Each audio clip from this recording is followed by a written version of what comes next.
Hello, everyone, and welcome to the Brew podcast. My name is Kyle Carr. I wanted to first off give some thoughts on everything that has happened in the world in the past couple weeks regarding the death of George Floyd and Breonna Taylor. As everyone is aware, the continued police brutality that has been displayed, primarily towards unarmed African Americans in this country, has gotten to a boiling point. Me personally, it's interesting just because I experience this every day. It's something that I'm going to experience and my son's going to experience and everyone that looks like me will experience. And now it's not just that people are aware of, but also just the general state of how things are. You're seeing very much peaceful protests going on, which end up turning into violence, primarily on the side of the police department. We've seen a lot of people try and say, well, not all cops, and saying all lives matter. And both of those things, more or less, is just indicating that you either don't get it or you're too ignorant to get it. So for all of those out there that need an outlet, that need someone to talk to, you're free to reach out to me and DM me. I can't guarantee I'm going to be the most inspiring person or optimistic person. Just in my personality, I've been very pessimistic. I guess the only things I can say is for those that have been out protesting and have been opposing, what the police have been doing, keep it up. For those that are continuing to support Black Lives Matters movement, keep it up. For those that are just trying to understand what their privilege is and use that for the better, keep that up as well. But this is also something that has to keep going, not just after video footage of an unarmed Black person gets killed. It has to be something that continues every other time, even when it's not in the media, even if it's just a regular Wednesday. You have to keep going. You have to keep that same energy, just because in order for change to happen, it's going to be a long battle. So that's all I have to say. I will transfer it over to Riley, who has been very close to the situation as well. So Riley, take it away. Yeah, I think you put it really well, Kyle. And being somebody who's lived in Minneapolis for about 8 years now, I can't necessarily speak, obviously, to the experience of, Black citizens, African American citizens in Minneapolis and their experiences with MPD in specific, and then, wider across the country with police brutality. And obviously, the videos, the experiences, all those. I mean, and this is what drives me probably the craziest is, like you said, the simplification, almost the disregard that is attached to that simplification of the problem, the insistence by some that racism was solved years ago. I'm not sure, whatever, there's this almost this desire to push it to the side, act like it doesn't exist anymore, and it never even fully existed in the first place. And I think, like I said, it shows a level of ignorance, an unwillingness to look the problem in the face and realize the denial of basic rights that large portions of this country are that are denied to them. And so I think it's a good time, like you said, for those who are already wholeheartedly supporting it to continue to protest, to continue to get out there and demand change, whether it be locally here in Minneapolis with the police department, whether it be in wherever you live, whatever city, whatever part of the country, around the world. The problem is, it's deep-seated here, but it's a global issue as well in a lot of different places in a lot of different ways. And so, like you said, if you're already out there supporting it, full power to you, and hopefully we can continue to push and get the meaningful change that will rectify the situation. And if you aren't out there fully supporting, if you're the type who is uncomfortable with the conversation or believes that the whole situation is a little bit too blown up, I would just ask you to please listen again to your fellow citizens, to your neighbors, to people that you on a human basis care for, because we're all humans, and to look back into this country's history, because it was the original sin of this country, and it's a problem that there was a bloody civil war was fought over, and right after the fact, the ball was dropped, and the basic rights that we are to guarantee to our Black citizens, to people of color, it was failed right from the get-go, and it's been failed for a long, long time. And so I would just ask that those who have the time, who have the interest, and I think it's in everybody's interest as somebody who lives in this country, to look into it, to educate yourself, to understand the difficulty of those that you might not experience, but that thanks to the color of your skin and the way things are set up in this country. So I don't have any sort of, revolutionary takes. I don't have, an insights beyond what others have already shared out there, but that's kind of my perspective, I think, at this point on it.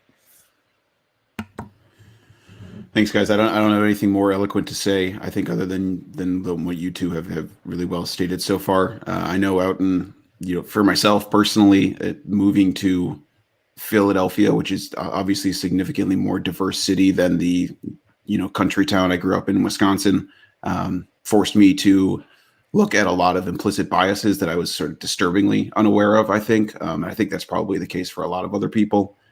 So for me, obviously, an important wake-up call and push to educate myself. Hopefully a lot of others feel the same way, following this, and, hopefully we can really improve our lives and everyone's lives for the better and moving on well into the future. So I don't think there's anything more or any easy way to transition into talk about Bucks basketball, but hopefully what Kyle and Riley said is informative for everyone out there. Kyle put out a great statement on Brew Hoop's Twitter you can look at. There's also a note on our Brew Hoop website that Mitchell Maurer wrote that's good, has some action items that people can immediately take action upon, obviously. So, but we're going to move on now to the reason that we've finally reconvened together, fellas, which is to talk about the return of basketball in 8 more weeks.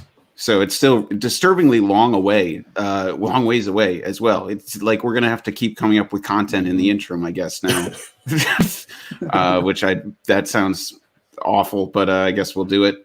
So all right, guys, just some brief overview of the plan before we get your immediate takes on it. So I think most people know the details by now, but the league will officially tip off on July 31st. There's going to be 13 Western Conference teams, 9 Eastern Conference teams for a total of 22 teams. They're going to be playing 8 regular season games, or as they are apparently dubbed, seeding games now, to try and determine the seeding for the playoffs. There is a potential play-in tournament for the 8 and 9 seeds, which could be impactful for the Bucks. But the 9 seed has to be within 4 games of the 8 seed in order to force this 2-game play-in tournament. To be honest, it all seems a little too complicated for a stupid last seed that'll get whipped, but that's fine. So, they're going to be all quarantined at Walt Disney Resort for all games, practice housing. Training camp can begin June 30th in local practice facilities, but then everyone's going to be in Orlando starting July 7th. It's going to run until the last possible date, could be October 12th.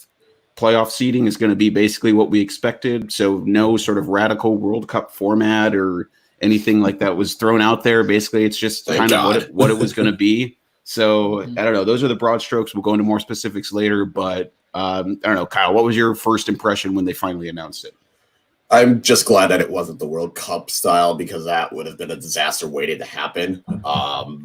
But in terms of the proposed thing that was out there, it seems like it's more trying to help out the Western Conference teams that were within a chance of getting that 8th seed more than it was for the Eastern Conference. Because I feel with the Eastern Conference, most of it is just going to figure out what the seeding is going to be. The Bucks have the 1 seed. Sounds like the Raptors have the 2 seed, and Celtics have the 3 seed. Those 3 look to be set in stone, but seeds 4 through 9 are still questionable. Even though I think Miami, Philly, and Indiana have technically clinched the playoff spot just because of the gap, it's going to be interesting to see how Philly does now that Ben Simmons might be healthier and Embiid might be out of shape going into the next couple of games. How they do, or Indiana, where they were just getting Victor Oladipo back and he wasn't at 100%. Maybe now he's at least health-wise recovered, but now he's lost a couple months of playing basketball. And you look at stuff like that, Miami Heat, where they seem to be a team that is always in shape. So now it's going to be a matter of, do they stay in shape? So it's going to be interesting from the Eastern Conference perspective, how that break helps some of those teams that are fighting for different playoff spots. I don't know what the ideal seed is going to be. Do you want to be the 3 seed? Do you want to be the 6 seed? So that way you only have to deal with Boston and potentially Toronto, and then you get Milwaukee in the Eastern Conference Finals, or do you want the 4 or 5 seed? It's an easier first round, but then you face Milwaukee in the second round. Is that really going to be better? In terms of the AC, I don't know why they're doing this play-in game for the Eastern Conference. It seems like it's either going to be Brooklyn or the Washington Wizards or the Orlando Magic. It's a battle between these 3 teams, which no one cares about, and they are going to get crushed in the first round anyway. Kevin Durant's not coming back, so therefore with the Nets, it's less interesting, and I don't think Kyrie's coming back either, so why bother? But on the Western Conference side, it'll be interesting to see how all those teams that are competing for that A seed battle, and I know having Zion there is always going to help the ratings, so it was an odd decision to do it this way and to have it be within a certain amount of games behind, to have a play-in game. So it just seems like you're just playing extra games to try and make up some of that lost revenue. I don't fully understand it, but I like this idea more than the proposed World Cup style and even the 1 through 16, just reseeding it regardless of conferences. So in the end, it'll be interesting to have basketball in late July and August and September. That'll be a different dynamic, but with all the other sports that are going on and every other sports league seeming to either resume the games with no fans or just have the games in neutral venues, it's going to be interesting to see how the league handles it moving forward, especially at Disney World, because I think they're going to be opening back up in the next month. So now we're running to that risk in which, what if Brooke and Robin Lopez decide Splash Mountain and Space Mountain are more important than just hanging out and get coronavirus and spread that, and then we have a situation like this all over again? My initial take when I saw this plan and pretty much all the plans they've been coming up with is sheer shock and amazement that we had gotten to a point where we could consider coming back, because when they put the season on hold in those first couple of weeks, like the first month and a half after putting the season on hold, everything looked so doom and gloom, and it's still not great. I mean, let's not kid ourselves. Like, besides everything else that's going on, there is still a pandemic going, and Lord knows what's going to happen after these coming weeks here. And so I applaud them, I guess, for coming up with the idea. And it looks like, for the most part, whether it be the daily testing, whether it be the way that they're going to try and reduce the number of people that are going to be in this, quote unquote bubble that they're setting up, I think they should get credit for trying to think of all the different ideas and all the different angles they could work to make this happen. I think it was also good of them not to try and bring all 30 teams back, because that feels like that would have been overkill for the number of people. I understand the lost revenue is something, but you have to wonder, how much is it worthwhile to try and make this happen with all 30 teams if, for a lot of them, again, the season was already effectively over at that point. So again, credit to them for trying to thread the needle. I know that's difficult, and I think this seeding game, regular season, however you want to call it, is probably the best of all options.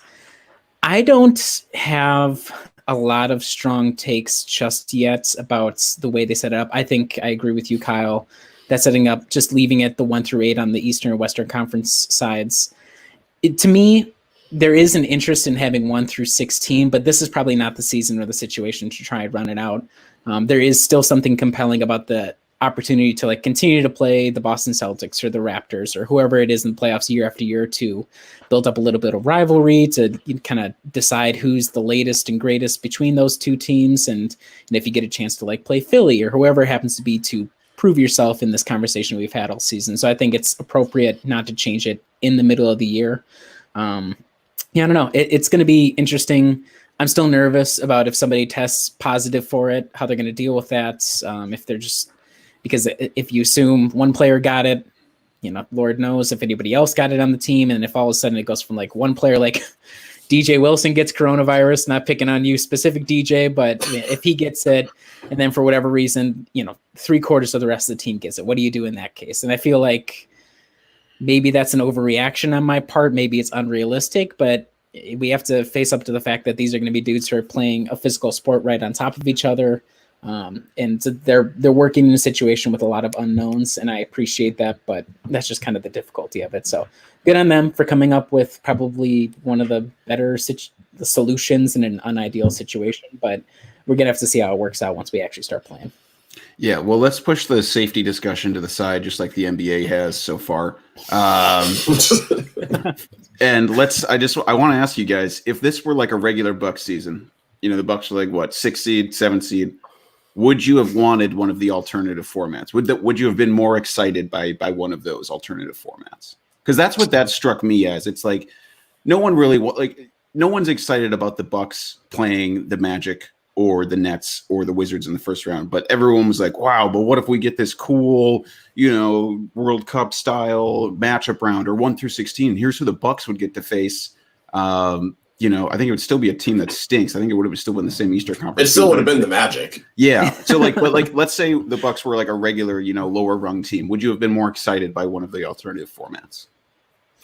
I suppose I would have, just because then you introduce, at least as a fan, you would feel like there's more chance involved. And it's like, oh, well, before we would have been consigned to definitely getting just totally walloped by whoever the 1 or 2 seed is in our conference. And if you kind of juggle things a little bit or jumble it up, maybe that changes stuff. And depending on how they would, if you did like the World Cup style, if that's just what we're going to call it, if you reduce the number of games each team has to play against each other, you could have like a hot whatever, like 4 games, and all of a sudden it's like, oh, we won our group and we knocked the Bucks out, or what, whoever it would happen to be. So I think if I was like a 6 seed team fan, yeah, I'd probably be interested or excited by it, but I'm not sure if necessarily, if you're going into the season that's already been really interrupted or altered by this pandemic, if necessarily it makes sense to be like, let's just alter it all on the get-go. So I think it'd be cool, but just for simplicity's sake, I think it makes most sense for people who are watching from the outside, people who are coming in,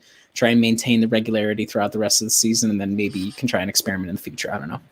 Yeah, I guess like if you were a Utah Jazz fan or even like a Denver Nuggets fan, actually the Nuggets would probably hate it the most. But I'm just thinking if you're one of those other teams, it might benefit you because then you don't have to potentially go through the Clippers and the Lakers. Like right now, you only have to go through maybe a Boston Celtics team, maybe a Miami Heat team, maybe, some of these teams that are still like good, but not in the upper level.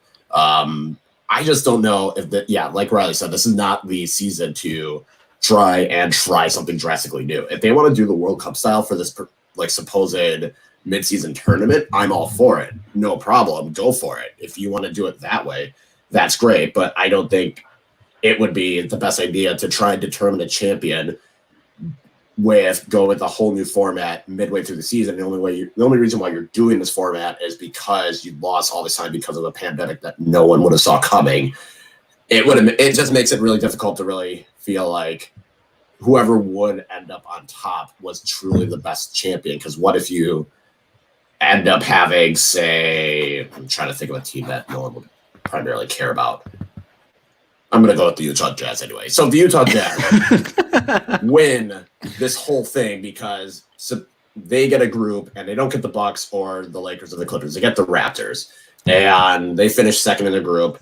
They continue avoiding these teams just based off of how everything went.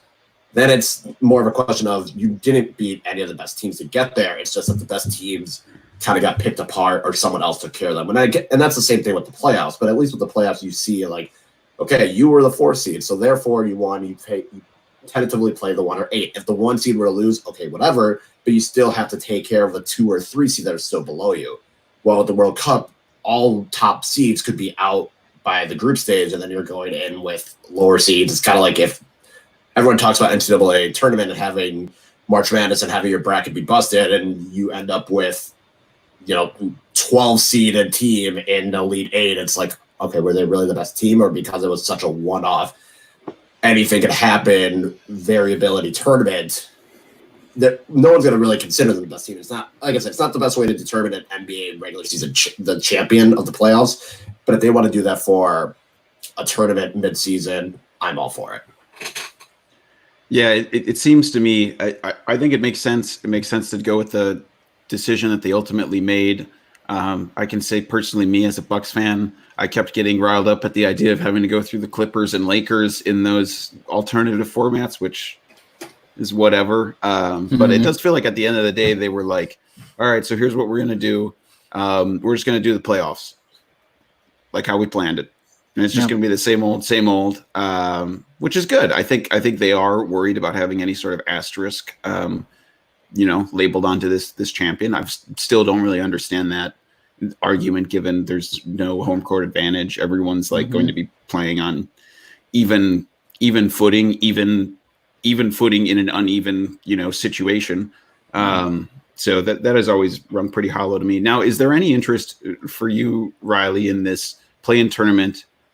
Given we are one of the few teams who it will actually impact. It seems like a really pretty lame idea to me, to be honest. It doesn't feel like like that 9 seed has to be within 4 games of the 8 seed. Right now, I believe the Wizards are 5.5 games, behind the Magic or something. So, is there any interest for you, given it will actually impact the Bucks? A little bit, I guess. I don't know. It's, it'll be interesting insofar as it'll be more compelling than the seeding games. I'm guessing I'm going into this assuming that the 8 seeding games, unless of course you're one of the lowest, out of the playoffs, or right on the edge, I think it's going to be pretty lackadaisical for the most part and super rusty basketball. It'd be like summer league, but with all the big name players instead of DJ Wilson and company.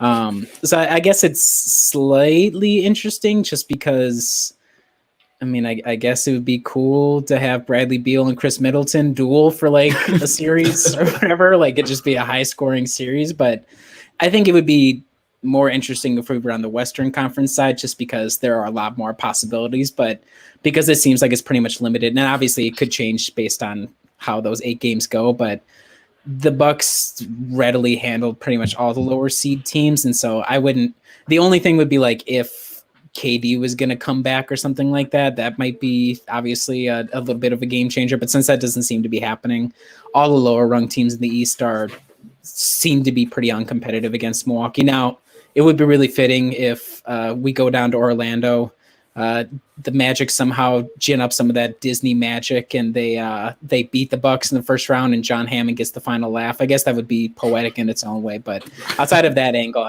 I really don't care all that much. I understand why they have to do it to justify bringing the teams in, but it just seems like it's more so something that's benefiting the Western Conference than anything that matters on the Eastern side.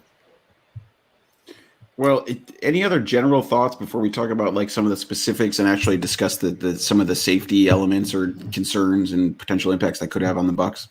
The only thing I would so you can go for it, Kyle. You go first. I was going to say, and I'm sure we'll talk about it later, it's more how the calendar is going to work. That's interesting to me in terms of when they're going to potentially have the draft lottery and the draft and free agency and start the next season. So that we can talk about later, but that's going to be the thing that sticks out to me. And who am I kidding? I'm still going to watch regardless of play a game or see the game because I've been watching any live sports that have been on, whether it's being up at 5 a.m. on chance of watching Korean baseball or the high amounts of German soccer, now Portuguese soccer that I've been watching. If it's on, I will watch it. Yeah, I think the ratings are going to be crazy for a lot of these games. It's even if it's really awful, summer league in Disney World, weird, it's just the novelty of it all will probably drive ratings. And like you said, Kyle, I'll probably be right there with you, even if I have some misgivings about the whole situation, how they're trying to handle the safety aspect. The only other thing I would note is if they did the 1 through 16, it would suck having to play both the Clippers and the Lakers to get to the finals, but it would also be pretty badass to be we just beat literally every good team on our way to a championship. So that would be kind of cool, I guess. But I think I'm comfortable. I think most people are probably comfortable with, let's keep it relatively the same. Nothing about this is going to be normal, but if we can try and simulate normal as best as we can, it's probably for the best. And I think the idea of them doing the 2K crowd noise is the most it's so hilarious. I know we're going to get into the specifics of the actual games and breaking all that down, but I think that's another fold to it that is really quite beautiful, and I'm looking forward to see how that works. Okay. All right, let's get into some of the specifics. Okay. So they're going to have 3 courts there basically where they'll be able to play. There will be, I'm just reading some, these are from Woj's article, I think, 4 hours between games on each individual court to accommodate overtimes, cleanings, and warm-ups. So basically that means some games will be played theoretically because they want 5 or 6 games a day. Some games will be played mid-afternoon, which is always which is something that I find impactful for the Bucks. As we all know, the Bucks don't play super great when it's not a night game, so I'll be curious to see how that affects them. There's going to be one back-to-back for each team. You can't ride the rides in Walt Disney World. I think we covered that already. They're planning to have daily testing there. If a player tests positive, they haven't rolled out their whole plan yet, but they said at least initially, they plan to just remove that player from the team, put them in quarantine, kind of how it seems like the Bundesliga has been doing it, and then they're going to receive treatment individually, continue to test other team members. Player families will be able to join after the first round of the playoffs, so that'll be a treat for those of you who are able to get past the first round of the playoffs. I don't know how do you guys feel about the sort of specifics? They've talked about the potential 2K crowd noise simulation that's going to be in there. I feel like we're waiting to hear about how the players are going to sit on benches. There was talk about older coaches, getting mad that they were being, ageist. The league was being ageist and presuming that because they were, 65, they're at a higher risk for the coronavirus, and some of them battled back against that. Despite the fact the CDC said that. I don't know. That was a weird thing to me. But anyway, I don't know. Kyle, you were about to talk about the 2K noise, the general vibe of these games. How do you feel about it? So I'll just use my experience of watching the Bundesliga the past few weeks. Lately, Fox have incorporated sound noise into their audio, even though it's not like the stadium's playing the audio. It's just the broadcast itself. So if you're watching on TV, it sounds like there are fans there, and I applaud the idea, but it's not the same. It's not a genuine feeling. So trying to pipe in audio doesn't necessarily, it just doesn't feel authentic. It kind of just feels like you're just faking it just to make it sound passable. And I mean, we're at the point where it's going to be empty crowds, so everyone's going to know that no matter what you do, it's not real. And I don't know how that's really going to impact the players, because I feel like 2K just adds generic noise where crowds get a little bit louder when the home team scores and does something good, and then they get quiet when the road team. So it's even more of a, why are we even bothering to do this? Because at least with the Bundesliga, you still get the crowd's authentic chants. You still get, stuff that particular home crowd does. It's still, at least, even if you're watching it, it still feels like you're watching the actual sport, but it's not the same. And how they try and do this, and whether it gets through the broadcast or through the arena, I just don't love that idea of just piping in noise. Just let it be. And maybe it's because they're afraid that people are going to hear words and swearing, which in that case, you're going to have to grow up, because they're grown men. They're going to swear probably. But that's just my one issue with trying to pipe in audio, is it's not authentic, and it's not, everyone knows it's not authentic, and it doesn't make the viewing experience better. At the end of the day, people are going to watch just for the basketball. They're not going to watch for the sounds and sights that they're going to see. Well, Kyle, I would be curious, because you're following German soccer way better than I am, or even Adam, if you know more. Are they doing it over there where they have the bubble concept, or are they doing the usual travel to each other's stadiums, as if the season was going on as per usual? Are they moving, traveling?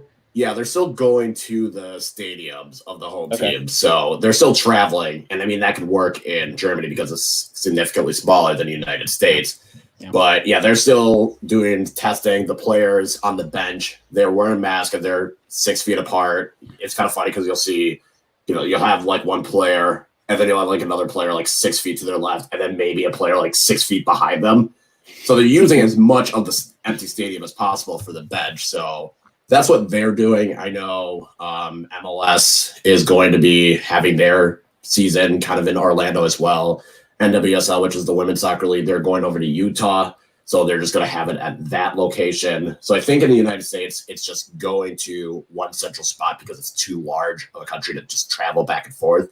While in places like England and Spain and Germany and Portugal, it's a lot easier for them to just bounce around, because it's only, a couple hour bus ride, and everyone's still within their bubble. They're still doing daily testing.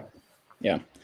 I think just looking at the actual game ops, how they're going to be doing it, I think it'll be fascinating watching. One, are they going to have everybody spread out on the bench? I find it hilarious that the coaches were like, you know what, I'm going to go out here. I'm going to beat coronavirus's ass if it tries to take me down. So I thought that was an interesting take. I understand the reticence because it would definitely be hamstringing if your coach, like if Mike D'Antoni had to be like in a remote room somewhere, obviously that I understand why there was issues with that. I thought that was just a funny little fold.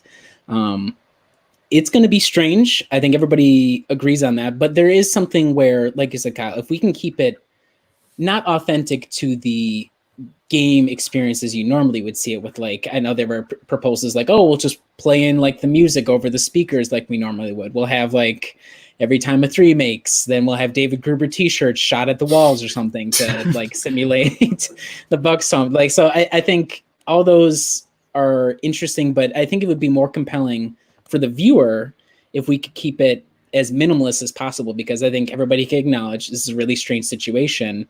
You can lean into that and say, yes, it's strange, but this will give you an access to the players and access to the way the game is played in a way that you don't get during your normal broadcast. Now, whether or not you want all the extra stuff tossed in to make it comfortable for the players, if that's something that they really need to like feel in the zone per se, but these guys are really competitive. We've seen it in like even just like off-season scrimmages or whatever. I don't think they necessarily need all these other things to come and play to their highest ability. So I think it'll probably be, if they do music, even if it's just over the broadcast, which I think would be super lame. But if they did that, like I said, it would be like to censor whatever's happening on the court. But to me, if I was a TV executive, and obviously I'm not, I think it would be more compelling and probably a better experience for viewers to be like, this is weird, but we can enjoy these extra things that you normally wouldn't be able to enjoy, or access that you wouldn't normally get because of the way things are right now. So the actual the games themselves, it's just going to be, are these in like the same courts that they use for Orlando Summer League? Do you know? Like with they essentially look like YMCA courts. Like if those are those courts, I think that's, yeah, then it's going to be like, it's going to be an even more interesting. It's like, well, these guys are pretty much, they're trying to decide the NBA finals in my YMCA court. Like, it's just going to be a weird experience for everybody. So let's lean into that rather than try to step back, because we already got the normalcy of the playoff setup. We can lean into these other weird things just because it's so up in the air right now that it's whatever at this point. What do you think the chances are of that? I feel like people have been pretty, reticent to think that they're going to allow them to like pipe in the specific, audio from the players or coaches. Mm-hmm. Like it feels like from everything that like I've just like hear on podcasts, they seem like all the players and coaches would be against that kind of stuff. Yeah. Well, so like, again, the equivalent is going to be for a lot of this, the way that Summer League is set up, because there's like barely any fans in the Orlando, because again, it's like the YMCA gym. So there's small crowds, but it's not to the extent of like even the Vegas Summer League. So if you're looking to that, I don't think they pipe in fan noise for that. And obviously there are more people than there will be for this, but even when you're watching that, they must do a pretty good job of muting or like catching anything that happens on the court. And so I figured they're just going to do that. Like, you don't need to pipe in fan noise. You don't need to pipe in music unless it's like a specific demand of the players to make them feel like it's a normal game. I think they already have everything in place for the broadcast, that if the players and coaches don't want that noise out there for like strategic reasons, for PR reasons, whatever, they can make it happen. They don't necessarily have to do it with fake crowd noise. I don't know. I think we're probably thinking a little too hard. If they decide to not go for seeing the actual court itself, that's fine. It's whatever, I guess. I don't feel strongly about it one way or the other. Yeah, I think they're going to have the cameras far enough that they won't pick up on it either. It's one of those, like, you might hear a couple shouts from a coach if they're in the arena. You might hear a couple shouts from the players, but you're not going to be able to hear the full dialogue you're not going to be able to hear the conversations. If they're shouting, then you might hear it and they'll pick it up. But ESPN's kind of done this enough times with the Summer League where I don't think it's going to make a difference, and I don't think there's going to be any issues on that end. So let's talk a little bit about the safety concerns you were talking about earlier, Riley. And apparently they're going to unveil a plan. I think someone said maybe this week they're going to talk about their plan. I don't know. How did you guys feel initially? They've been talking for months about how they're talking with experts, epidemiologists, all these kind of people. I guess I kind of presumed that would be a key part of the initial plan rollout, part of the initial public, media rollout. But, maybe they wanted a little more. Maybe they even wanted to like throw out their plan, gauge a little public interest via that, and then, cycle back and see and make sure their safety concerns might be addressing all of us, who are going up with our pitchforks and saying, why don't you have all these safety concerns in place? I think the key question, the player gets coronavirus, they've said, well, we'll quarantine them. It's not like a super great answer. I mean, like we've known that for 4 months. We've all done that. So I don't know. What were you guys feeling about the seemingly lack of scientific and medical, principles and planned rollout when they initially launched this? I mean, I already am not loving the idea of live sports coming back in this country because this country has not shown any capability of containing this whole pandemic.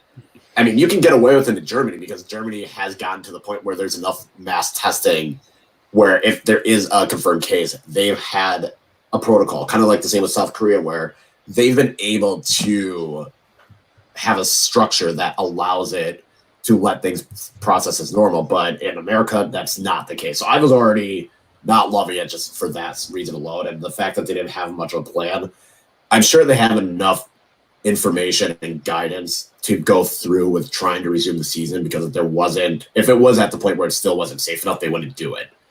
As much as we talk about money and everything else, I think there's still some level of reason that they're not just going to go back for the sake of going back. Otherwise, they would have just continued to play in the games regardless. So I don't know. I guess I'm okay with the lack of a plan just because I know there is some form of information and plan to have the games resume. If they rolled out the idea last week to see how everybody would feel about it, they had to be really encouraged with everybody going, hell yeah, the basketball is back. Because I don't think I saw any sort of takes for the most part online, like, oh, I'm kind of concerned about what they're going to do about everybody was just super pumped about it, which I understand. But if they're waiting for like a public backlash, it was not coming. No, I think Kyle's point about the situation in the wider country still being pretty fluid.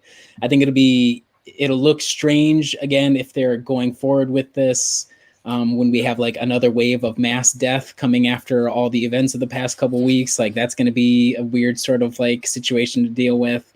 I was always a little nervous about the fact that, having all the players in one place, okay, having all the coaches, okay, having families after the first round, that helps get rid of that issue. But then also all the like catering staff, all the hotel maintenance staff, all like the game day ops people, like maybe, I mean, the NBA has enough money most likely to be able to just like get all the tests that they want. You can still wonder, like, is that the best thing for the country, given there's still issues with getting testing going around here? I mean, kind of seems like people are going to ignore that once the basketball starts. I did find it interesting in the weeks leading up to them kind of coming out with this plan. I think it was like Kevin O'Connor in The Ringer, like he had a piece about how the NBA was, like you said, Adam, working with epidemiologists, working with different researchers. They almost like couched it in terms where like the NBA was going to fund the cure. Like they were going to be the ones who they were throwing enough money at it to like figure out the vaccine. It's just, I understand if they don't have necessarily a really strong plan because there is no other basis upon which like any other examples to go off of. I think they did the best they could to try and balance concern about health with the need for revenue and bring in so many teams to get that revenue. Again, I'm just concerned that we're going to run into a situation where a player gets coronavirus. What if that player is Giannis, and do you just at that point take the L and say, you know what, that sucks for the Bucks, but that's just how it's got to be because we can't have Giannis out there and the team's going to keep playing and we're just going to see whether or not they can make it from there on out. Like, I don't know. It's just going to be difficult. And really, we're going to have to wait for the rubber to hit the road. And even if the other thing too is like, what if it's just like a staffer, like a coach, part of the coaching staff, but they get infected, like everybody else gets tested, and how long are people being asymptomatic and things like that. So I'm concerned insofar as, like you said, there's not much of a plan besides everybody's going to stay distanced. But like you said, everybody else is already doing that already. So it seems mixed. I don't think it'll be a disaster, but I think there are going to be a lot of teams that might be upset if players get it. And it feels inevitable that teams get it, or some players' teams are going to get it at some point or another, just because it's so prevalent everywhere. One of the weirdest things, though, is that they're going to try and have the players sit on the bench and socially distant and everything, but then they're still going to be like writing each other's face once they're on the court. So I don't get that point of it. Yeah, that makes no sense to me. I think you make a valid point, Riley. That, and Kyle, you said this too about just balancing risk versus, I think that's something every single person that is alive has to do, right? Like we can't all just quarantine, in perpetuity. We've all had to kind of venture out, take whatever precautions we can. I mean, obviously we know a lot more now than we did 2 months ago. Wearing masks help, all these kind of things. So like realistically, they're kind of like any other business or state, and they're like, all right, well, we're going to go out. We know there's a reasonable level of risk, but we're going to try and move ahead with this anyway. I think my main concern is so they've talked. I'm very curious what testing they want to use. It sounds like the players are pretty against the like full nasal swab, which like can't blame a dude for getting a swab put all the way into their brain or whatever 90 days in a row. So we'll see. I think Shams Sharani has said they might do like the likely mouth or light nasal swab. So we'll have to wait and see what that full extent of that is. Sorry, go ahead, Kyle. I will say, I don't know, like with the nasal one, because I just got the nasal one a couple of days ago, and that wasn't as, I feel like they didn't go all the way to your brain, like it kind of tickles a little bit, so I don't know what these kind of tests they're doing, if they're going all the way in, or if they're just doing, maybe it's just different testing methods, but when I heard like, oh yeah, players don't want the whole thing going to the brain, I was like, that didn't happen to me. And make sure I got the right test. I want them to have Kyle come in over Skype and be like, guys, it's not that big of a deal. I lived through it. They don't even go all the way to your brain. It's just a little tickle. It's fine. Because that was one of my fears when I was getting tested, was like it going to your brain. But no, it was just a light tickle. Okay. Well, Kyle, you're going to want to test that. Check that out first when you get the results. Yeah. But my other thing is that like none of these tests are foolproof either. Like false positives, false negatives are still a huge issue. I talk about it with my wife all the time. There's some really weird stuff going on in these, even in intensive care units and other hospitals where they're testing people a couple times. They're negative. Oh, why are you positive all of a sudden after like 3 or 4 days straight of testing, right? And then you wonder, how long have they had it? Was this test wrong? How many people? And then like in that scenario, let's say it's been a day and your test the day before was negative and you played a game that day. How many people did you come into contact with? And like that scenario to me is still just like crazy to me, that they're like, well, we'll quarantine this person. And then you have to test everyone else right away. Well, what happens if you infected, like what the transmission rate is, like 3 people. Okay. If you infected 3 other, like player on your team, 2 people on your other team, you multiply it slightly exponentially. Like, I don't know, that's crazy to me. The biggest issue I still have is the false positive, false negative, which like, there's not really a great way to get around that, but it's, I don't know, that part's scary to me. I feel like we're all, and by we, I mean us 3, everybody who's kind of like part of the basketball watching public. Like you said, we're all a little resigned to it, at the fact that they're going to try this. I understand why they're trying it. I get the like revenue and the money aspect. I understand the competitive drive, those sorts of things. I think the NBA also wants to try. This is kind of also going to be a little bit of a test to see what works, what doesn't, if they try to go ahead with next season, like how they're going to work that out as well. So I understand why they're doing all this. And they're not dumb per se. I think none of us, it's just not an ideal situation. And you're running into that with this need for like to generate millions of dollars of revenue. And if you can't play basketball, you're not going to get that. So I'm also nervous. It's going to be, again, we're going to have to wait till see that, Rudy Gobert's luck. He's going to be another one who, I know you can't necessarily get it again, but he'll be the first guy on the planet to like test again. He'll get it again. And then we're going to see where it goes from there. But I don't know. It feels like we're in untested waters, and it could get really crazy really quickly. And like I said, if it spreads like wildfire, I hope they have a policy in place, like if they have to put the season on hold again and what they do from there. But we're just going to have to see once they get there, I guess. I don't know. I mean, I think the one benefit we do have is like this is going to be a controlled, contained environment. It's not like people are moving outside the bubble, right? So they can enact as strict of contact tracing really and measures as they really need to. So like it will actually be a proper test case for us to be able to kind of to contain everything. Maybe they'll even like come up with some policies that can help whatever contact tracing is like, going on in the country and maybe needs a jolt. This is going to be like a control group or something to give us a better idea of what might work, what might not work. So you mentioned going into the next season. We had talked about that earlier. So just some of those dates that they were talking about, the draft lottery, they said they would move to around August 25th, NBA draft on October 15th. So if there was a game 7 in the finals, it would be like the draft would be 3 days later. And then they'd floated training camps maybe starting November 10th. The next season maybe starting December 1st, although it seems like that's still under discussion with the Players Association. I mean, what did those dates, what was your initial reaction to those dates, Kyle?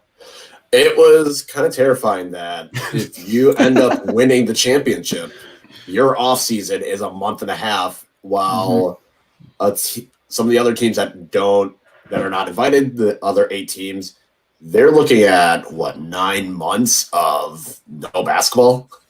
So there's going to be an element of severe rustiness on one team's side and lack of rest for the other team, and how that impacts them later into the season moving forward for the team that barely gets any rest. So I don't know how that all works out, just because, like I said, it seems like the further you get into the playoffs, while it's good, if you don't win a championship and then you have to go turn around, you get a month off, and the next thing okay, we're starting training camp all over again. That was my only concern. And yeah, like Riley said, I get that you have to do it because of revenues and there's too much money to lose. It's not like the G League where you can just cancel it and figure it out from there because it's not as much of a revenue generator. But I just don't know how it benefits any team that going that late and then having such a quick turnaround to start the next season. And especially with free agency, some of these teams are going to have to figure out, okay, we got to replace 5 or 6 players, or you have a couple players that need new contracts, and you don't really it doesn't give yourself that much time to really plan and sit down and figure out, here's who we need to replace, here's who we need to draft, here's who needs a new contract, stuff like that. And I mean, with Milwaukee, significantly with Giannis, you have Giannis's supermax that you have to figure out, but you still have, what do you do with Sterling Brown? What do you do with Pat Connaughton? What do you do with Marvin Williams? Ersan, he has his option. You still have DJ Wilson's decision with his option. There's just so many other players that you have to make decisions on, and instead of getting, a couple months to figure it out and fill out your roster, you really only have a few weeks. What I'm going to be terrified, I think terrified is the right word there, Kyle. And the reason why I apply that for me is I see that date. I see October 15th for the draft, right? I'm terrified of, we're going to have all these months. We're going to have John Horst having all these months to do his evaluation to get a feel for which players he likes and which he doesn't. We're going to get to draft night, and we're going to trade the first for a couple of seconds. That's what I'm worried about. I'm terrified that we're going to have all this wait for something new. I mean, we'll have the basketball itself, but to have some new players to talk about, and we're just going to trade out a draft. So that's what I'm terrified about. The other thing I think is interesting, I don't know if they said if they're going to try and keep the free agency period. I think that's going to be, I'm really curious to see where the CBA negotiations go, because I think both the players and the teams are pretty much on board. Like, let's just get this season done. They've been, and you've seen over and over again, like ESPN and other places, the really good relationship that Adam Silver has with the players union. But I think it's going to get potentially pretty ugly, because you're going to have to move free agency around. You're going to have to move contracts around. You're going to have to move payments to players around. It could get ugly. And so these seem to be tentative dates that I don't know if the league has even agreed to with the players. And are they going to move around? Are they just like ideas at this point? And we'll see where it goes once we start negotiating. So, they're nice as like a roadmap to see, okay, we're probably going to try like a winter through summer season, like start in the middle of December or start in December, go through August or whatever.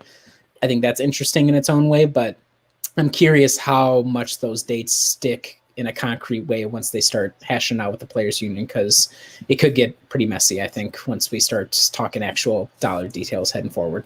Yeah, well, we saw that with Major League Baseball. They're having issues with their players and trying to figure out an agreement I know on the soccer side, Major League Soccer was threatening a lockout if they couldn't come to an agreement with the players on a CBA negotiation. Granted, their CBA negotiation wasn't even signed before the regular season that started before coronavirus happened, but it definitely shows once owners realize we need to find a way to save as much money as possible, and it's going to come at the expense of players' salaries, players are not going to be happy about it. So how the NBA handles it is going to be interesting. I think it's going to be one of the more safer leagues because Adam Silver has that good relationship with the players, but at the end of the day, can only control so much of what the other 30 owners that he has to pretty much report to say.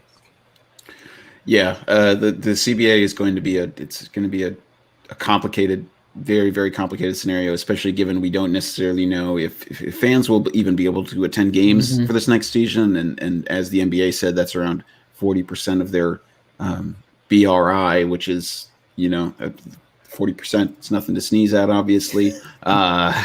So that's a pretty. Oh yeah. I really should pick my words more carefully. Anyway, well, selfishly, one thing I'm concerned about is that if I'm not going to say it, but whoever the champion is, there's very little time to gloat over other teams in the offseason, right? That's you basically get a month. Well, you won't even get much time because it's like you'll go into the draft. People will care about the draft. You'll go into free agency. People will care about the free agency. It's going to be the craziest free agency. Everyone's going to be like, this is the craziest free agency I've ever seen. Look at Woj. He keeps tweeting. and then like training camp is going to start and then people won't care as much. They won't be talking about us as as any team as the champion as much. We won't get as much time to order our stupid championship merchandise. Sports Illustrated, God love them if they put out the stupid get your memorial, Milwaukee Bucks champion big article that we put together using cheap labor from small. Now that we've laid off all of our really good writers, we won't be able to get those kind of pieces. So I don't know. That's a selfish reason for me. It's going to be very strange. I will still keep that same energy throughout the season if the Bucks win a championship. I'm going to let everyone know every single day. So don't worry. At least on my end, I will make sure. Can you just mark it as a scheduled tweet, please, if you do that from Brew? It's going to be if the Bucks win a championship, there will be a Brew tweet saying good morning to the Milwaukee Bucks are your NBA champions. That will happen. My only, not even pushback, but is that any different from any other offseason? Like, everybody loves losing their freaking minds at like, oh man, Woj with the Dwight Howard tweet or whatever. Like, as soon as that happened, and even last season, like the Raptors won, it was like cool for like a couple of days, and I was like, cool. And they moved on pretty quickly. Like, all right, cool. Where's Kawhi going? Yeah, pretty much. I mean, that was unique because of the Kawhi situation, obviously, but it feels like really what the differentiating factor is. We know, and I think a lot of the other NBA fan bases know, that Milwaukee Bucks Twitter is a level of insanity beyond what seems to be present in other. I mean, Raptors Twitter is pretty similar. I think there are other ones that are kind of on a level playing field, but I think we could take it to an insane level where they might actually have to like ban Bucks Twitter because it gets so out of hand. And so I understand the concerns about the discussion moving on pretty quickly. I am going to be annoyed when people are like, well, Giannis didn't actually win a championship. That's going to be a super annoying take as we continue the vulture talk and move forward with that. But I think we have the ability within our own space to drive it home and make sure that everybody knows we won. Even if the circumstances were the same, we're still number one, assuming we win, obviously. Obviously, if anybody else wins, I don't even care. It's not even a real championship. So I think that's going to be the way. I think that's the way everybody's going to be going at it for the most part. Yeah. And of course, we haven't had word if there will be a summer league, which is always disappointing for me. I don't know if anyone knows this, but I really liked watching to stay up and cover the Bucks China Summer League game last year. One of my favorite experiences. The return of E was blockbuster. The ratings were crazy on that piece. I remember. Fall asleep for the third quarter.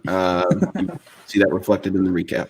There's nothing better than a Friday afternoon, 2 p.m. live viewing experience of Summer League basketball. Okay, so just overall, guys, before we take a quick ad break and then we talk about potential advantages for the Bucks. Just overall, how do you feel about this plan impact on the Milwaukee Bucks, their potential path to the finals, potentially a championship, just overall? Why don't you start, Riley? I feel pretty good, actually. So the reasons why I feel good, putting aside the safety issues, let's say it all works out perfectly. It's just, this is the situation, whatever.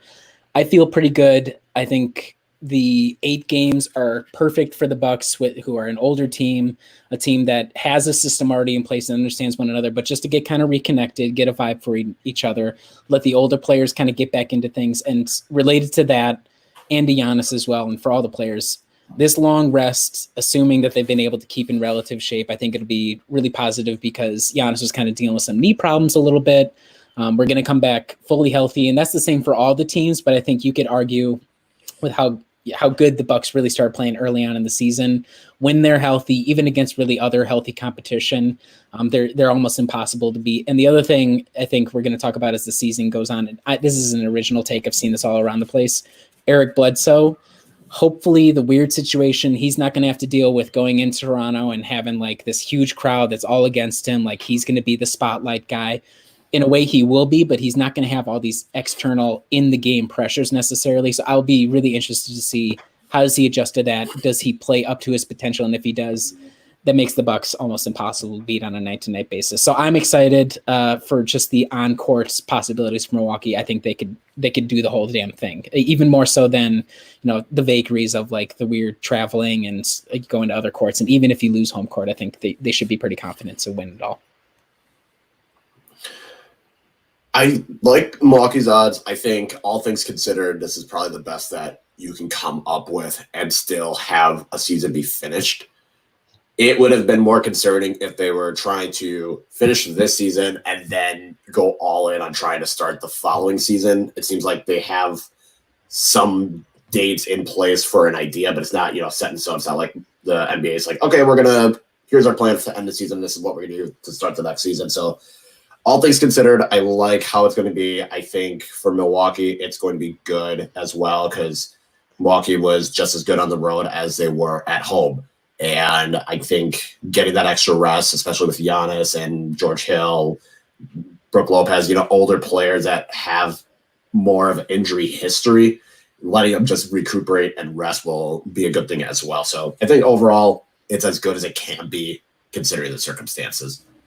Yeah, I would agree generally as well. I think given the fact that we'll be able to go through the usual Eastern Conference slate as opposed to having to do any sort of the alternative formats, it's certainly a boon in Milwaukee's favor. I don't know about you guys. As we've sort of moved further away from the season, I've started to feel even better, I think, about the Bucks' odds of coming out of the East. I was already pretty in on them at least making it to the finals. Have your guys' opinions changed, altered at all in terms of your confidence level and them potentially making it to the finals? I feel like I'm a little more confident. And again, that kind of goes back to even before with like everybody kind of being a little banged up or just moving on mentally. I think I would have been pretty confident of them going all the way. Now they were struggling a little bit right before the season end offensively.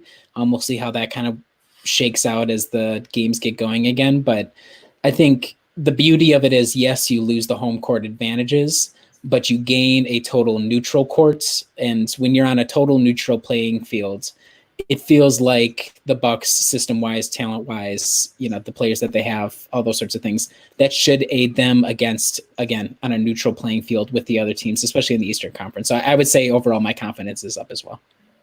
I would say my confidence is still relatively the same, but that's because I had high confidence to begin with.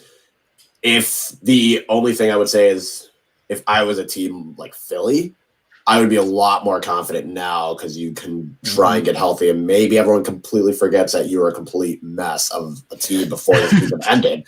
But at the same time, Philly also they won't have home court. So it'll be interesting to see how all the other teams adjust to not having their home court. While for Milwaukee, like I said, they were just as good on the road as at home. So for me, the expectation of making the finals is still there, and the feeling of them, the confidence of them winning it is still, a 7 out of 10.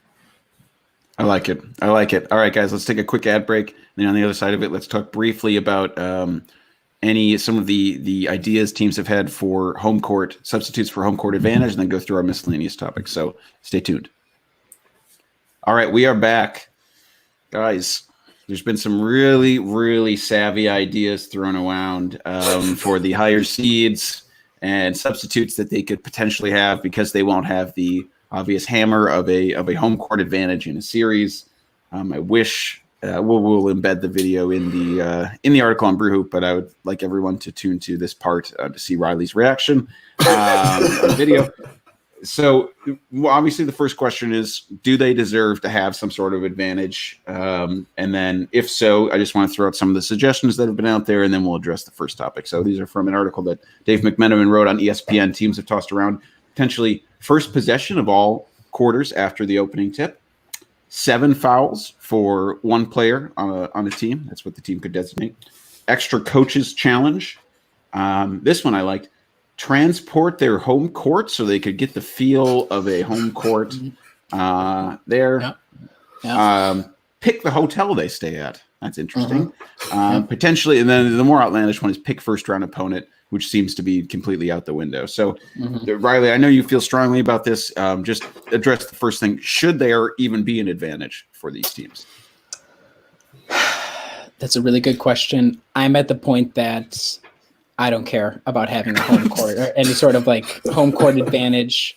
I think this is just like thinking of the World Cup idea.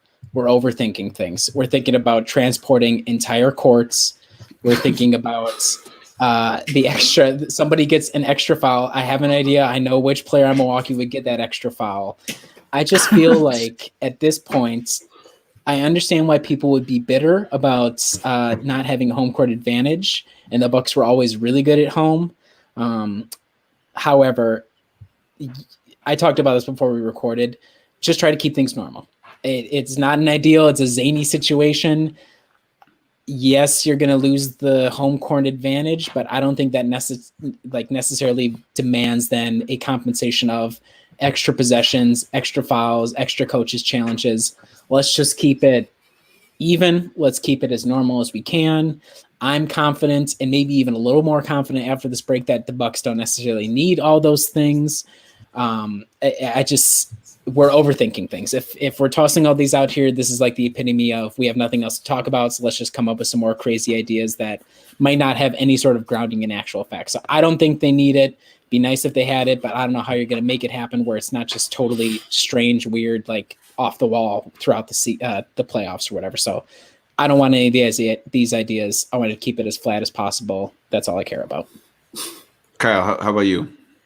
I think having some type of home court advantage seems a bit much because home court advantage is mainly to reward teams that did well during the regular season. And another way you can reward teams for doing well during the regular season is giving them easier opponents in the playoffs. So, for some teams, I don't know how transporting a court, maybe because there's some optical illusion that's there, that could help them. But at the same time, it seems overkill to bring a whole court from, imagine like the Portland Trailblazers wanting to bring their whole court all the way from Oregon to Florida. Seems a little much. I like the choosing the hotel idea. That one I actually think would be a good reward, is you give the best teams the best hotel. I can just see the Milwaukee Bucks staying in this like luxurious Disney resort, and then you get to the Washington Wizards and they're in a Motel 6 down the road. It would kind of be funny in that aspect. I think that one would be a fair reward, but picking your first round opponent, that's as drama filled as that could be. That just seems like a bad idea. The 7 fouls for one player seems dumb. I don't know why that needs to be a thing. The first possession for each quarter seems pointless because if you miss the shot, then you wasted it. I just don't think having the first possession really means that much. So in today's NBA, just with the 3-point shot being as highly coveted as it is already, maybe back in the 90s when if you were down 8, getting that first possession to get that deficit down to 5 or 6 is better. But now in the NBA, you can score 14 points in 2 minutes with ease. So I would say the hotel one is the only advantage that I think would be a good one to implement for teams. What I think we need to do, especially for the Bucks, what they need to worry about is what are the Orlando Magic going to do? This is their home court. Like, are they, so one, are the Magic also going to be forced to be in the bubble? And two, if they're allowed to just be at home, like just chill out, like as per usual, I think a fitting home court advantage then for the Bucks would be all the Magic players have to play with a blindfold on for the first 2 minutes of every game. And then after that, you go from there and you just see how it goes. But that would be my proposal if we have to play the Magic. Otherwise, let's not get too crazy. Let's just keep it plain, please. Okay, well that one's pretty specific. I did read on ESPN before this that the Magic will have to be in the bubble, so so there no blindfolds will be happening. But okay, so the home court thing is strange because obviously the team has home court advantage, but they're just getting one extra game at home court, and like no one's really getting a home court advantage at all in this series. So let's say this is only for one game. Let's say it's just for a game 7. If it goes to a game 7. The home team, higher seed gets an advantage. I have a couple ideas for you guys. Obviously, I think maybe I would lean towards no advantage, as Coach Bud said before this. I was reading. He said, "I'm just excited to get back and play. We're hungry. We want to play." I'm glad. It's good to know that Bud hasn't changed his interview answering style over the course of the pandemic. He's still pretty straight laced on all the answers. Okay, all right, guys. Just give me a thumbs up or a thumbs down on these. The higher seed picks their in-house DJ to provide music throughout whatever sort of music and in arena experience they would like, as well as like the public announcer. Thumbs up, sure. I'm down with that. Okay. Number 2. They can invite 5 fans in. So Riley and I were talking about who the Bucks might invite in. We figured Dr. Dave would obviously be the number 1. But so the team gets to invite 5 fans in. And they all sit right behind the opponent's bench. Thumbs down. Go for it. The issue is the Toronto Raptors will bring Drake, and that's going to drive me up a wall seeing everyone tweet about it. No, I don't. That's true. I just don't need a Drake. I don't need any high-profile celebrity just showing up. Okay. All right. Yeah. Number 3, higher seed gets unlimited time for a free throw routine. Don't we already get that with Giannis? He already gets. I was saying, like, doesn't seem that much different. All right. So that's this. Okay. Yeah. Number 4. Now this one's interesting. At halftime, the higher seed gets to attempt a half-court shot. The opposing team picks the player from the higher seed that will take the shot, and if they make it, they get 3 points. I'll give the thumbs up just because I would love the drama of DJ Wilson being selected to try and send us to the finals. I think that would be a beautiful thing to win us a championship. I feel like it should be worth more than 3 points, but all right, I'll give a thumbs up to that one. I like that one. Okay. The last one I have, the higher seed gets to pick the opponent's pregame meal they have to eat. Oh, God. That sounds messed up. Yeah, thumbs up just because that could get really messy really quick. That's dark, especially if we all talk about the Jordan rules and that flu game in which the Utah staff poisoned his pizza. I want more of those stories. I'd like that one when they asked the whole team to put down like 10 tenders from Popeyes and then a couple of red beans and rice too. Just imagine just having a Jimmy Grotto's panzerata shipped down, force them to eat it. Okay, good. So we have some viable ideas. So NBA, feel free to reach out if you need more. In general, I guess we're against these ideas, but if you need some, here they are. Okay, guys, let's move on to the miscellaneous stuff. It's time to bring back rapid fire questions. Riley leading the charge this time.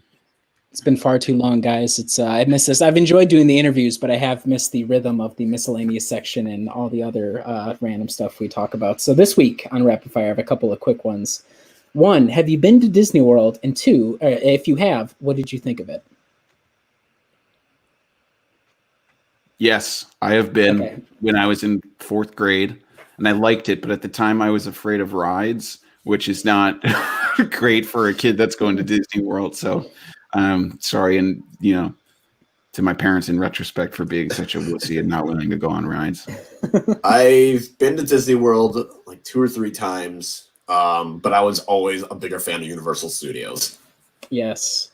the Hulk ride at Universal Studios. Yes. I rode on that thing maybe 30 times the day I went there. It was crazy. Although I did get terrified of the Jaws ride over there because the fire it gets really hot, and then they have a mechanical shark just jump up at you. So there are some things that scared me, but Universal, I always enjoyed going there more than Disney World.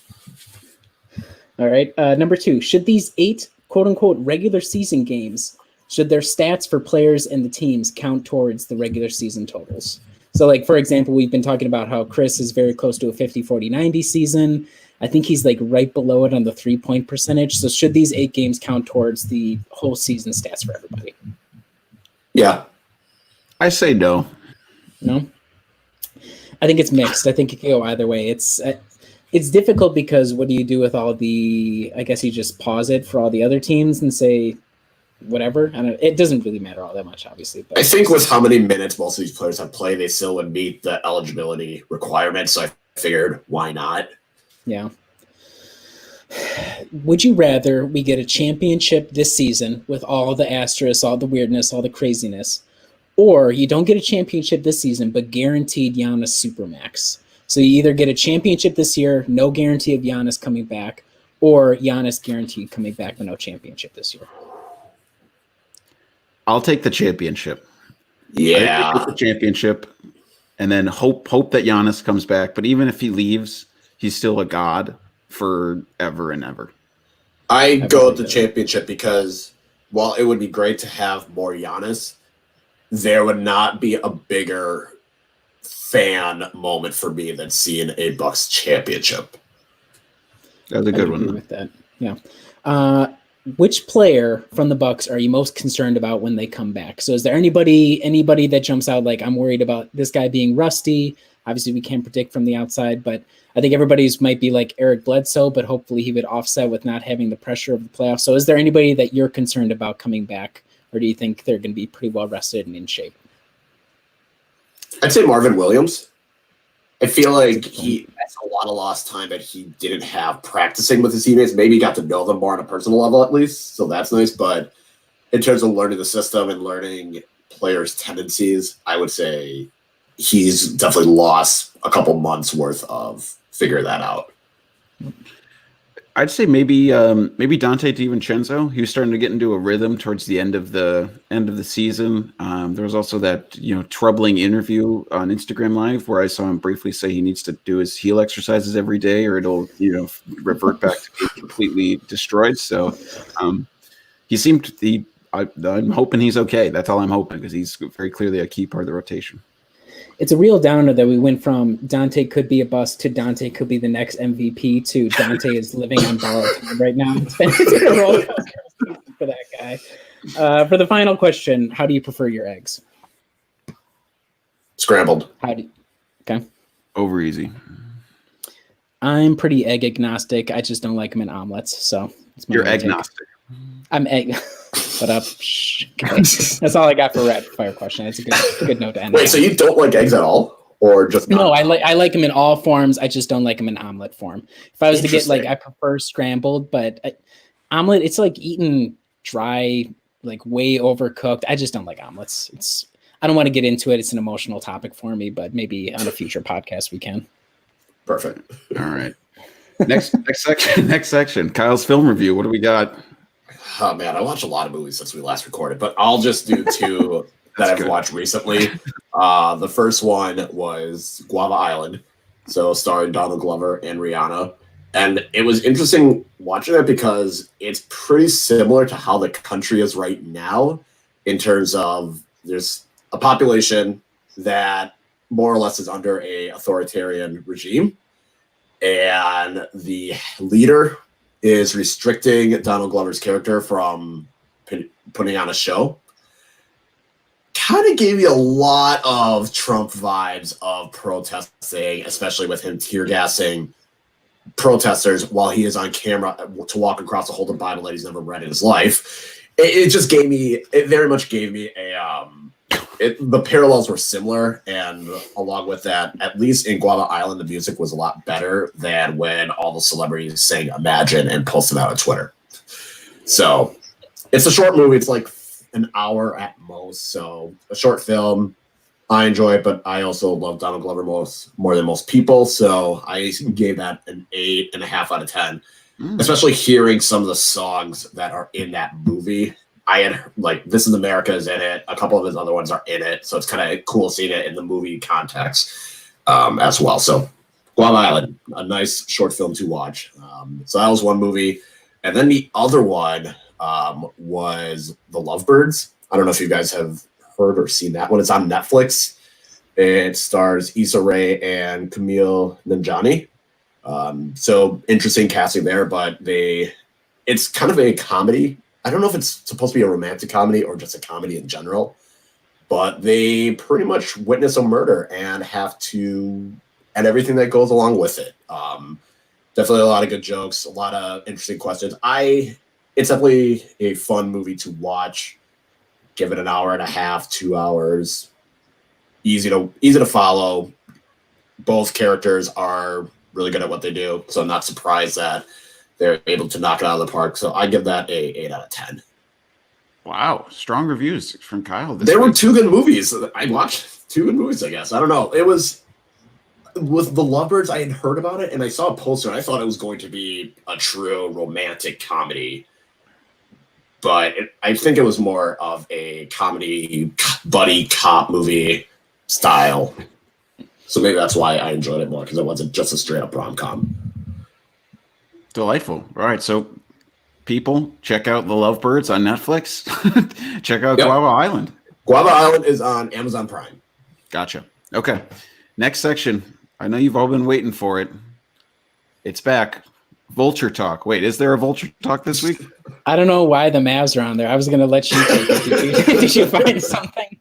There's been a lot of talk, like a lot of zany people talking about how all this lines up to Giannis leaving or just more crazy Warrior stuff. But I see that Mavs are on here. I don't know if it was copy pasted from the last time we talked. Did you see anything, Adam? No, I probably just forgot to edit it. So, well, just assume the Mavs said something about how Giannis loves Texas barbecue and that's why he's going to Dallas. So that's all we got for Vulture Talk. It's just been the usual. It'll get crazier once the games start up again, and the first time the Bucks lose the playoff game, everybody's going to lose their mind. So that's all I got. First time the Bucks lose a seeding game. Yeah, exactly. Everybody's like, "Oh my god, I can't believe they lost against the Wizards." Giannis is going to Texas. All right. Well, there is still. Do you have a fountain pen review? I do. Week? Okay, I do. Good. So I'm ready for that one. We've done enough of these now that I don't remember which ones I have or haven't done. I think I still have 2 more at work that I have to bring in. So this week we have my Cba Diamond 580. I've already talked about a Cba in the past. My Eco. The difference. So they're the same company. It's a Taiwanese company. You'll be able to watch on the video. You'll note if I found the other one, the Eco is a lot more boxy. This one's more of a rounder, like a little bit of a smoother shape. This is a medium nib. And again, the key is to note, you can't really see on the camera too well, but it's a demonstrator. So you can see the ink and you can see that I have like an emerald green ink in here right now.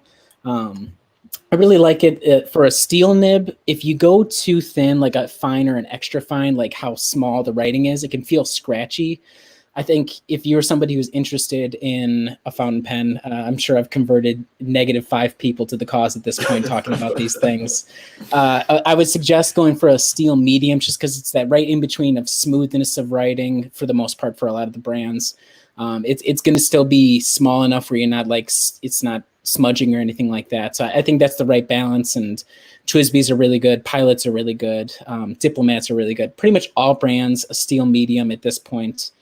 Highly recommended nib. The 580 I think was like $50, so it's a little bit more on the expensive side. I'd probably start with an Eco just because it's cheaper. It's the entry level, so nothing too crazy, but it's a beautiful looking pen. It's kind of heavy in the hand. Again, you can see the ink, which is really cool for a demonstrator. Like with all my pens, I don't think there's any that I've really disliked. The 2 that I bring in the next couple episodes, I haven't liked as much, so I'll get into those a little bit. But Twisby 580, thumbs up. Wow, I'm on pins and needles waiting for the little more critical reviews coming up these next couple of weeks. I hope all our listeners are too. I'm sure they are. Everybody's waiting for those takes, so they'll be coming. They really are. They're going to fast forward up until like, okay, we'll put the timestamp. Yeah. We'll have the timestamp for only the fountain pen review on the back end. Oh, all right, guys. Well, any closing thoughts on the NBA's official return? Anything we want to say before we sign off? Basketball is back. Oh, sorry. Go for it, Kyle. I was gonna go serious. Everybody's so All excited. right. Make sure to support as many Black-owned businesses, artists as possible if you want to help out in that aspect. Make sure that if you are going out to protest, please wear a mask. Wear a mask and help put a bandana over it as much as possible. Try and keep as much social distancing. Wear gloves. So for those of you that are going to do that, try your best to limit the risk of coronavirus as much as possible. I would echo all those thoughts. I want to thank everybody who's been listening to any of the interviews that I've done with everybody on the staff. Depending on how we work out, I don't know if us three are going to record again next week, but I know that I have Brian, aka Buck's Film Review. He's going to be on with me for whatever the next interview is. So thanks for listening.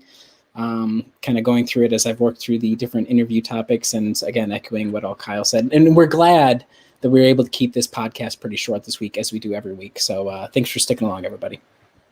Thanks for listening, everyone. Go to brewhoop.com. Follow everything that Riley and Kyle said, and we will talk to you again sometime soon.